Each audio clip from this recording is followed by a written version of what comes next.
Hello everyone, আসসালামু আলাইকুম। কি অবস্থা সবার? অনেকদিন পর একটা ব্লগ শেয়ার করছি। সেটা হচ্ছে কিছু একটা বানাচ্ছি এরকম ব্লগ। যাই হোক, সেটা হচ্ছে আজকে আমার কেন জানি ইচ্ছে করছে ঝাল পোহা খাওয়ার জন্য। আর বিকেল টাইম হলে না আমার ভাজা পোড়া খেতে ইচ্ছে করে। এটা কি শুধু আমার হয় নাকি তোমাদেরও হয়? একটু কমেন্ট করে অবশ্যই জানাবা। তো আমি হচ্ছে ঝাল পোহা বানানোর যা যা লাগে ওগুলো নিয়ে নিয়েছি। প্রথমে হচ্ছে ময়দা নিয়ে নিলাম। তারপরে হচ্ছে এখানে পেঁয়াজ, টমেটো, কাঁচামরিচ, তারপর একটু ধনিয়া পাতা, দেন হচ্ছে একটা স্বাদে ম্যাজিক মশলা দিয়েছি, এটার সাথে একটু টেস্টটা ভালো আসবে। তারপর দিয়ে দিলাম হচ্ছে কি পরিমাণ মতো লবণ। এখন আমি একটা কথা বলি, ঝাল পোহা যে ঝাল খেতে হবে বলে কথা নেই। ঝাল পোহার সাথে যদি একটু মিষ্টি দেওয়া যায়, একটু হালকা চিনি দেওয়া যায়, তাহলে টেস্ট লেভেলটা অন্যরকম ভালো লাগে। তাই আমি সবসময় ঝাল পোহাতে একটু চিনি অ্যাড করার ট্রাই করি। তো আমি ওভাবে করে হচ্ছে কিনা একটু চিনি দিয়ে দিচ্ছি। যার যেভাবে ভালো লাগে, কিন্তু ঝাল খেতে পারলে তো আরও ভালো, যেহেতু আমিও ঝাল লাভার। বাট চিনিটা দিলে হয় কি একটু টেস্টটা ব্যালেন্সও আসে আর ভালো লাগে আমার কাছে। তো এরপর দিয়ে সব কিছু দিয়ে এখন একটু পানি দিয়ে আমি একটা ডো তৈরি করব আর কি, যেটা হচ্ছে পোয়ার জন্য লাগে। আর বিকেল টাইমে আসলে এইসব জিনিস খেতে অন্যরকম মজা লাগে। আর এই ঝাল পোয়াগুলো হলে আমার কি বলবো, আমি সস দিয়ে খেতে বেশ পছন্দ করি। যাই হোক, এরপর পানি দিয়ে আমি একটা ডো তৈরি করে নিচ্ছি আগে, যাতে একদম বেশি ঘনও হবে না, বেশি পাতলাও হবে না, জাস্ট হচ্ছে যেন একদম কড়াই তেলের মধ্যে দিলে সাথে সাথে যেন ফুলে উঠে।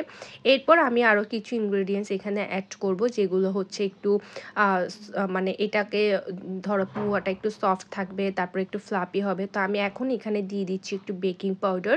তো বেকিং পাউডার দিলে হবে কি ফুলে ফুলে উঠবে, পোয়াগুলো দেখতে ভালো লাগবে। আর আমার আনাড়ি হাতে আমি মাঝে মাঝে ট্রাই করি এগুলো করার, যেহেতু সবসময় আম্মু নাস্তা পানি বেশি করে। আম্মু মাশাল্লাহ, আম্মুর কোনো আলসে বেজার কিছু নাই। আম্মু সবসময় নাস্তার বিকেল টাইমে একটা একটা নাস্তা করার ট্রাই করে। সবসময় আমাদেরকে হাতের নাস্তা খাওয়াতে বেশ পছন্দ করে। আম্মু বাহিরের নাস্তাগুলো তেমন পছন্দ করে না। তো এই কারণেই আমিও মাঝে মাঝে চেষ্টা করি আর কি কিছু করার। তারপর এখানে বেকিং পাউডার দেওয়ার পর আমি এখন একটা ডিম ভেঙে দিলাম। ডিমটা দেওয়ার পরে একদম পেনকেক যেরকম হয় পুয়াটা ওরকম হবে, এই জন্য আমি একটা ডিম অ্যাড করে দিলাম।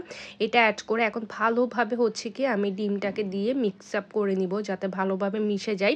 এরপর আমি আর কোনো পানি ইউজ করবো না, এটাতেই কিন্তু আমার ডোটা তৈরি হয়ে যাবে। আমি আবারও বলেছিলাম যে বেশি ঘনও না বেশি পাতলাও হবে না, জাস্ট হচ্ছে একদম যেটা পুয়ার মতো তৈরি করতে পারবো ওভাবেই হবে। তো এই তো ডো তৈরি হয়ে গেল, দেখতে পাচ্ছ। আমার এখন হচ্ছে কি আমি একটা কড়াইতে ফ্রাইং প্যান দিয়ে দিব, এই যে। তারপর এদিক দিয়ে হচ্ছে কি একটু চাও বসা দিলাম, কড়া করে চা, আর সাথে ঝাল পোহা অনেক ভালো লাগবে না বিকেল টাইমে, তো আসলে চা না হলে না। তারপর একদিকে চা বসালাম, একদিকেই তো ফ্রাইং প্যানে হচ্ছে আমি দিয়ে দিলাম, তেল দিলাম। তারপর হচ্ছে পোয়াগুলো আস্তে আস্তে বসিয়ে দিচ্ছিলাম। একদমই কোনো গোল হবে না, আর পুয়া গোল করতে হবে বলে কথা নেই, পুয়ার সাইজই এরকম হয়, আমার ভালো লাগে এরকম দেখতে। তো যাই হোক, এবার একটু আমি ভালো করে হচ্ছে এপিট ওপিটকে একদম ব্রাউন কালার করে নিব, যাতে একটু ভাজা ভাজা হয়। এই যে দেখতে পাচ্ছ, ভাজা ভাজা হলে খেতে বেশ মজা। ভিতরে হয়েছে কিনা সেটা একটু চেপে দেখলেই হয়ে যাবে, ভিতরেরটা হচ্ছে মেইন, ভিতরেরটা হলে হয়। তারপরে এই যে তৈরি হয়ে গেলো, আমার হাতে কেমন হয়েছে অবশ্যই কমেন্ট করে জানাবা। Thanks for watching.